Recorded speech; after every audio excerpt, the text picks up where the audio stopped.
Tracy Reed here today, coming at you with a life crafted layout, all about our obsession with just one garbage TV show. In fact, we do not watch TV. Getting my husband or any of the ADHD people in my house to watch anything it's just doesn't happen. But sometimes we get obsessed with things, and we definitely got obsessed with Love is Blind in quarantine the first time it came around. So of course we had to watch season 2. So I have these photos of us snuggling during a snowstorm in March, hello, with our charcuterie board and the poster for Love is Blind. I'm going to be using the new March release from Color Cast Designs, which has all of these TV movie watching icons in them, plus one that says couch potato that I'm definitely going to use. Perfect timing for that collection because we literally never watch TV, but we're watching this. And then I'm going to use the Cocoa Daisy Meadow collection, which is very springy, so it's going to be interesting working it in, but you can see that this will work for this kind of layout, and so I'm going to make it work.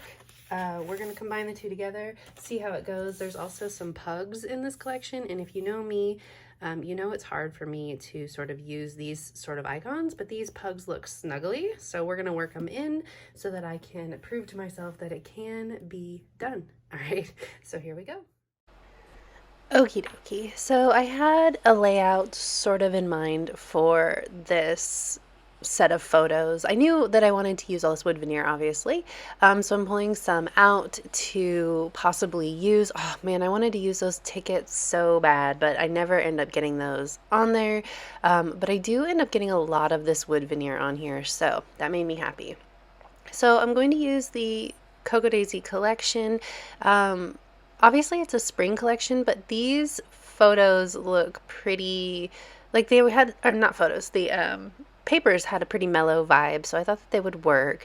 I knew I wanted to use this large tag because it had the plaid on there, so I'm trying to come up with an orientation for this layout that's going to work with these tags and this wood veneer, because obviously the wood veneer is on the larger side for a life crafted layout, so I have to make sure that I'm leaving enough room for all of these large pieces of wood veneer to work on this page. So I need to start by making myself a background page, and I decided to use both sides of the this paper on both sides of the page.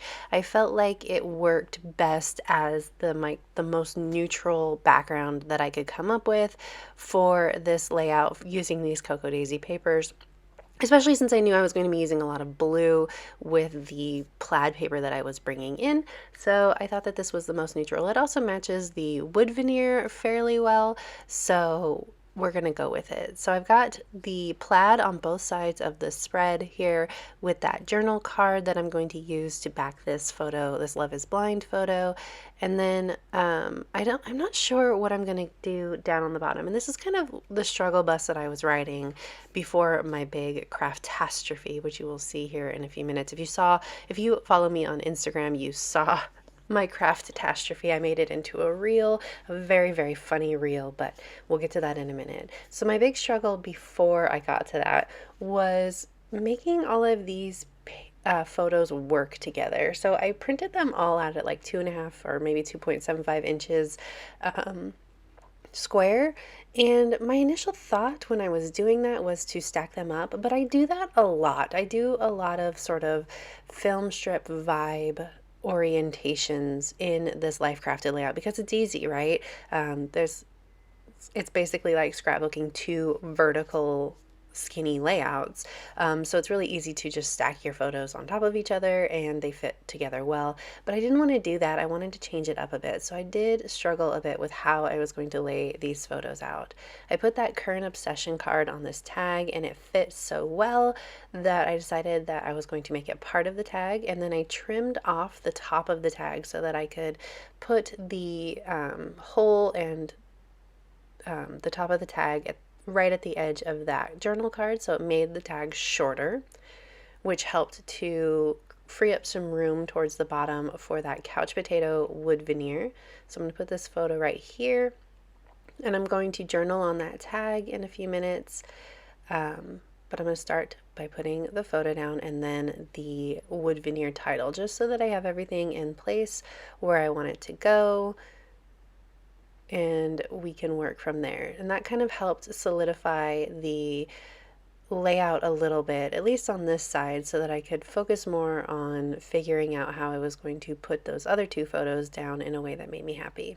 So I'm going to use liquid glue here because the letters are so skinny. My tape runner is not going to do very well on them, so I was just making sure it was going to fit before I put it down, learning from my mistakes, at least one of them. I don't learn from another mistake, and that's what causes my craftastrophe, but I'm starting to learn with my adhesive mistakes because I'm using a lot more liquid glue now that I'm on the ColorCast team, and using a lot of veneer and acrylic pieces.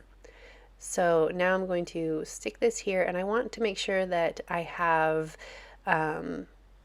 inside the TV is all patterned and like nothing is cut off in there, because I felt like it felt awkward if I didn't have like just a solid piece of whatever is in there if I had like it cut off. So I made sure that there was pattern inside the TV, and I don't love the blankness of that TV in there, so I'm gonna put something in there. Now I have all of these circles, and I loved how I love this so very much, fit over the O in couch potato, so I had the same idea for inside the TV, but it takes me a while before I find the right veneer, or no, the right chipboard piece from the collection to go in there. But I knew I wanted this ampersand over here, and I'm trying to make sure that I'm incorporating the pugs. Obviously that pug had snacks, but he's facing the wrong way, which was kind of a bummer. Like they were both facing off towards the left, and that doesn't make any sense with the orientation of where the photo was. So I'm trying to make this one work over here, but he's not gonna work. We'll figure it out. Oh, that's where he goes. So he's looking at the photo now, which made more sense. We'll see. Perhaps this one will go over here. See, I struggle a little bit with these icons. I struggle with, it's funny because I draw them, but I struggle with animal icons on non-animal pages. And that is why I challenged myself to use these pugs, because I knew that if I didn't specifically challenge myself to use these pugs, they would not get used in my album, because I am such a literal scrapbooker that sometimes I really have a hard time with things like this. So I'm challenging myself to use these pugs. This comes out really cute.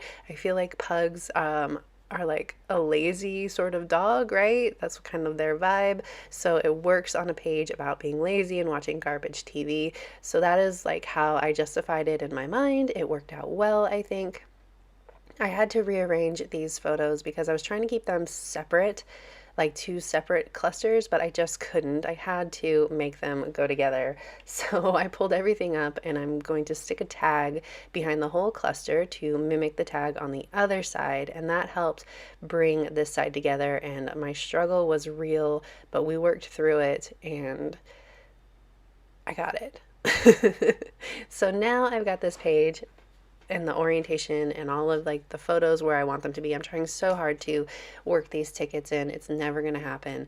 Unfortunately, it just was too much wood veneer for this page with those large tickets. So we're not going to have them. I'm going to put simply the best in that TV. It is going to get centered. I decided to add another title over here with the Cocoa Daisy letters, and I'm going to put our favorite garbage TV, and that helps to cover up some of that white space. So I've got lots and lots of words going on here. You know, that's my style. I love words. So, and I felt like this page was such a series of photos, like things that you look at all together but separately. So I felt like all of the separate titles worked too. So I'm going to put this simply the best in here. Okay. So last thing I'm going to do before I start ruining everything is put down this last wood veneer. Perfect. Okay, so I decided that I want to maybe like ink the edges of things, and I get out an ink pad from Catherine Pooler that would match, and I absolutely just fail at life when I do it because I never learn from my mistakes. And for some reason, the roundness of these ink pads makes them so slippery for me. So I pull it out and I immediately, no, drop it right on the layout. Okay, so this is where we're going to change gears. We're going to start working through this Craftastrophe. So I posted this on Instagram and a lot of people were like, oh, just work with it. Yeah, no, that's not how I work, people. If it had not maybe double printed, maybe. So the first thing I do is I recreate the tag. I'm going to try and work with the ink splotches that are on the background, but I can't. So I'm going to pull this all apart, and I really want that current obsession, but man, it is really bothering me, those ink splotches, and probably just because it was like in the moment and I was angry about it and frustrated, but those ink splotches were just really bothering me. So I'm going to try and make this work. I'm going to squish it back where it was before. Obviously the couch potato is glued to the background, so I'm trying not to pull it up from the background because it is pretty fragile when trying to like pull up glue. So I thought maybe I would try and make this work by inking the edges of the layout, and maybe like, I did this on purpose, I swear, but I hated it. I absolutely hated it. It was not working the way I wanted it to, so I tried, you know, inking like I was going to the first time around. Nope, didn't love it, so that's not going to happen. I do pull off the tag and sort of try inking this way, and I do, it almost works, but no, I just don't love it. So what I end up doing is I cut off the top of the tag, restart, cut off this portion of the journal card that got orange on it, and I'm just going to write directly on my tag. It's noticeable, but not like crazy noticeable that I'm gonna write on the tag and write on a journal card too. So I'm just gonna recreate my journaling up here.